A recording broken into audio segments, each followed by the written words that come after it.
Est-ce que vos joueurs sont prêts à tout pour parvenir à vaincre Strahd, d'aller jusqu'à vendre leurs âmes? Si c'est le cas, le Temple d'Ambre est un endroit de rêve pour eux. Ils en ressortiront changés, du moins s'ils en ressortent vivants. Mais avant de s'y rendre, ils devront traverser la passe de Tsolenka et affronter un climat difficile. Si vous êtes un joueur de la malédiction de Strahd, cette vidéo est destinée aux maîtres de jeu de la campagne et renferme des spoilers.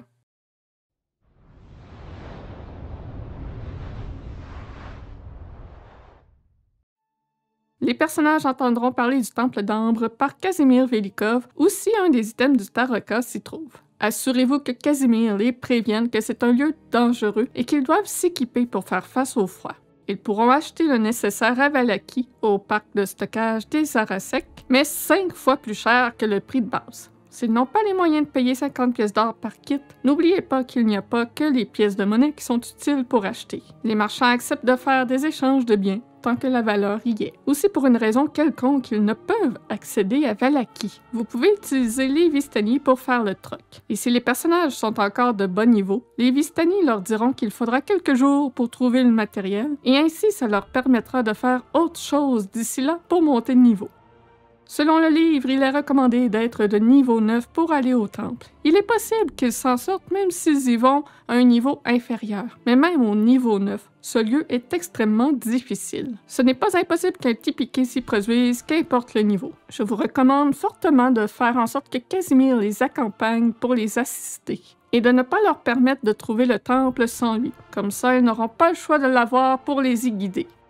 Lors de leur ascension du mont Gekis, les aventuriers seront sujets au froid extrême s'ils ne sont pas équipés de vêtements d'hiver. Ils devront à chaque heure de leur voyage réussir une sauvegarde de constitution d'un degré de difficulté de 10 pour ne pas gagner de niveau de fatigue. Vous pourriez aussi décider d'y mettre des précipitations et vents forts. Les forts vents imposent un désavantage sur les attaques d'armes à distance et les jets de perception basés sur la vue, et rend le vol difficile. Toute créature doit terminer son tour au sol ou tomber.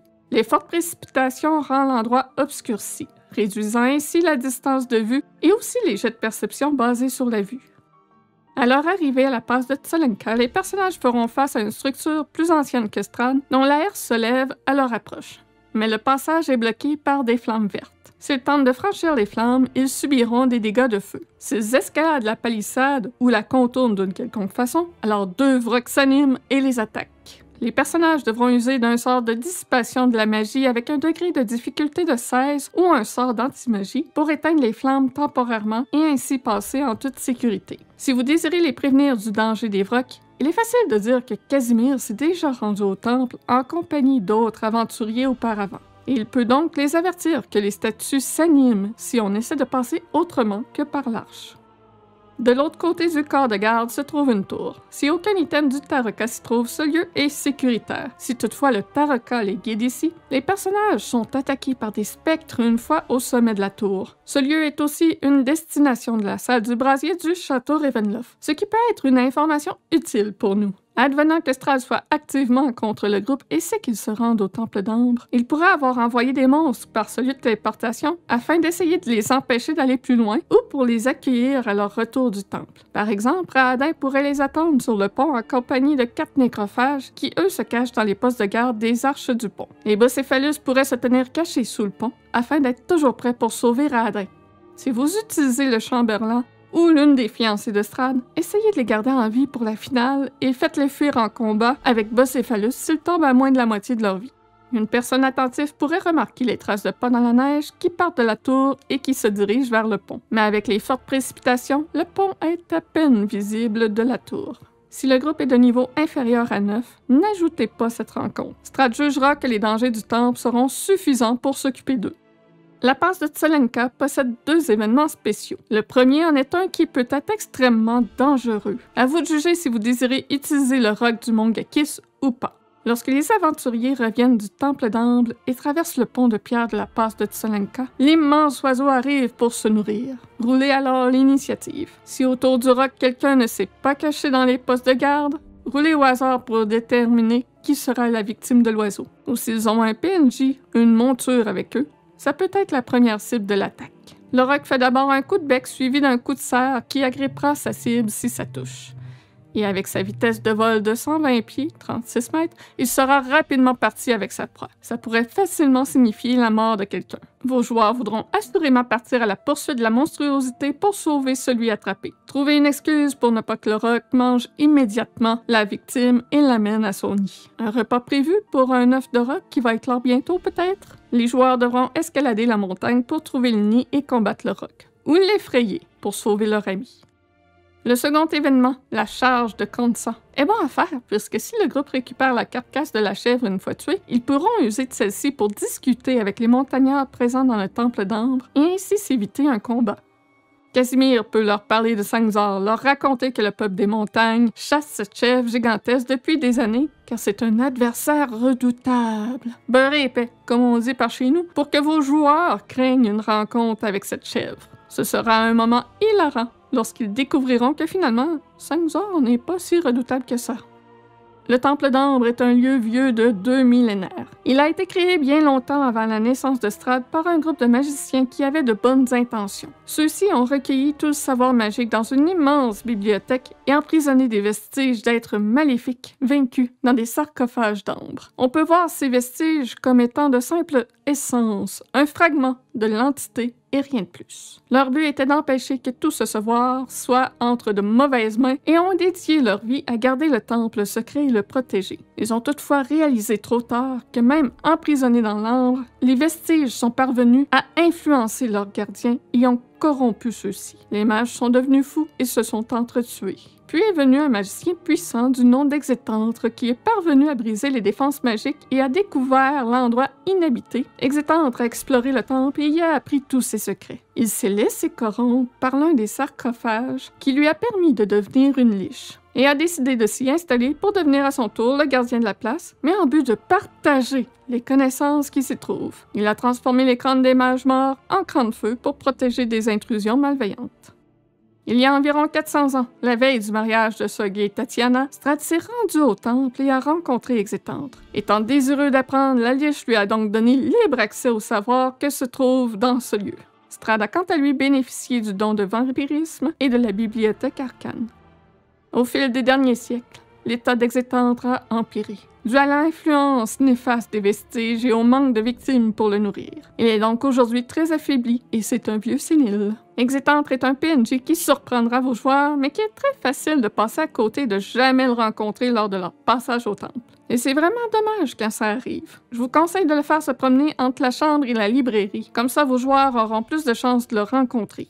Il pourrait entendre des échos de sa voix ou de ses pas, le bruit de pages qui tournent, de papier qui se froisse. Essentiellement, la liche se parle à lui-même, totalement confus, à la recherche de quelque chose. Mais il ne se souvient pas ce qu'il recherche exactement. C'est en fait son grimoire. Contrairement à ce qui est indiqué dans la section trésor de l'antre de la liche, ne faites pas attaquer Exétantre si quelqu'un prend le grimoire. Le seul moment qu'il sera hostile envers quelqu'un, c'est si les aventuriers brisent les sarcophages et les livres de la bibliothèque.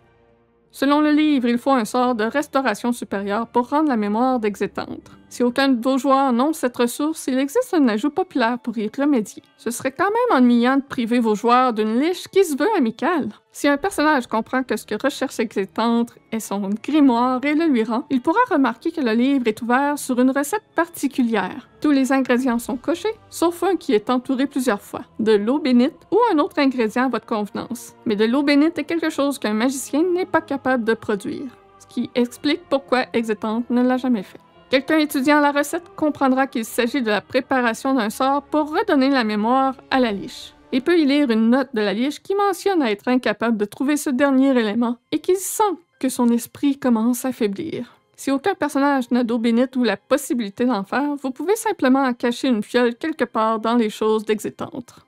Une fois soignés, la liche leur offrira d'être leur guide dans le temple, heureux de pouvoir partager les secrets de l'endroit et ils seront en sécurité en sa présence.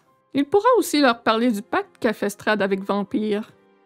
Le temple renferme bon nombre de dangers. Pendant leur exploration, les personnages devraient ressentir que ce lieu est malsain et l'ambiance devrait les décourager d'y faire un repos. Un ajout populaire est de demander une sauvegarde de constitution d'un degré de difficulté de 15 à la fin de chaque repos fait dans le temple. Et si c'est échoué, le personnage gagne un point de fatigue et ne bénéficie pas de repos. Il devrait y ressentir une multitude de présences malsaines et entendre des murmures peu rassurants. Pensez à décrire les bruits des autres occupants du temple. Il pourrait entendre l'écho des pas lourds d'un golem d'ambre, par exemple, et il pourrait faire des cauchemars les empêchant de dormir. Leur visite au temple devrait être un moment peu rassurant. Advenant que vous désirez être moins dur avec eux, la rencontre avec Nepheron dans la grande salle centrale n'est pas obligée d'être un combat. Vous pourriez en faire une rencontre sociale et si les aventuriers parviennent à convaincre Nepheron qu'ils sont ici pour les connaissances qui s'y trouvent, alors l'Arcanolote les laissera explorer. Mais celui-ci les suivra en étant invisible pour s'assurer qu'ils disent vrai. Et alors, si quelqu'un brise un sarcophage, Nepheron les attaque pour les punir.